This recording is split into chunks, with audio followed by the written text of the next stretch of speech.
My name is William Dunn, and this is lab number 5.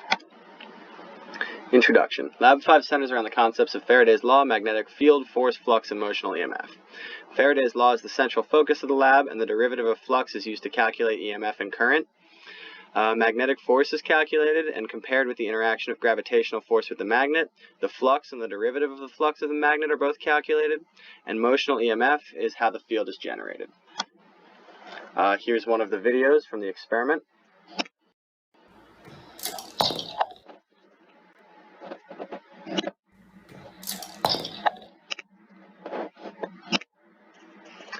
Measurements and observations. So I took 5 trials. Here are the times in seconds for each of the 5 trials. The average time was 0.53 seconds. More measurements and observations. The length of the tube was 0.3 meters. Width of the foil was 0.017 meters or 1.7 centimeters. Inner radius was 0.015 meters or 1.5 centimeters. Mass of the magnet was 0.025 kilograms. And then the magnetic moment was 0.72. Here's all my code. Here is the output of the code. This video demonstrates the generated output from the program. And then, sorry about that. Here is the graph. So right here, the computational model, if you notice the time in tube in seconds right here, does provide a reasonably accurate model of the real-life experiment, as it was only off by about 0.04 of a second. Remember, my average time was 0.53 seconds, and my time for this one is 0.574, so that's about 0.044 seconds, or about 0.04 of a second. And then the velocity versus time plot demonstrates that the forces do sort of balance out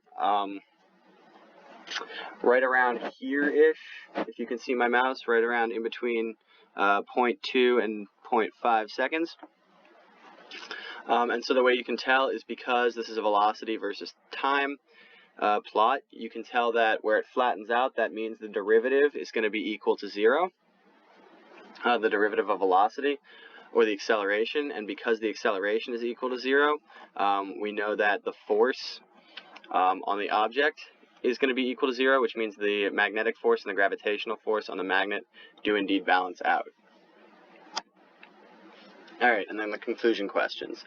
So if the resistivity of the conductor were reduced as close as possible to 0, how would the dynamics of the falling magnet change? It would lower the resistance of the foil, which in turn would increase the induced current that's generated by Faraday's law, and then the force upward on the magnet, which would cause the magnet to fall more slowly through the tube, because the forces would cancel out much more, and so the acceleration would be 0 for a longer period of time. The magnet would fall much more slowly. And then if holes or slots were cut into the tube, this would affect the ring currents in the model, because holes and slots cut into the tube would reduce the amount of conductive material in which the current would be generated.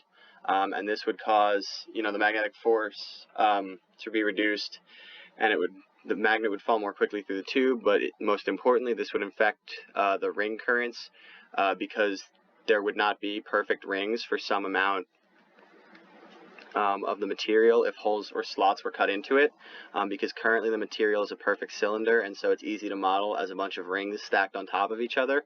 But if there were holes or slots cut into it, that wouldn't be the case, because not all of the rings would be perfect, and so the computational model would also be much less accurate if this were the case. Thank you.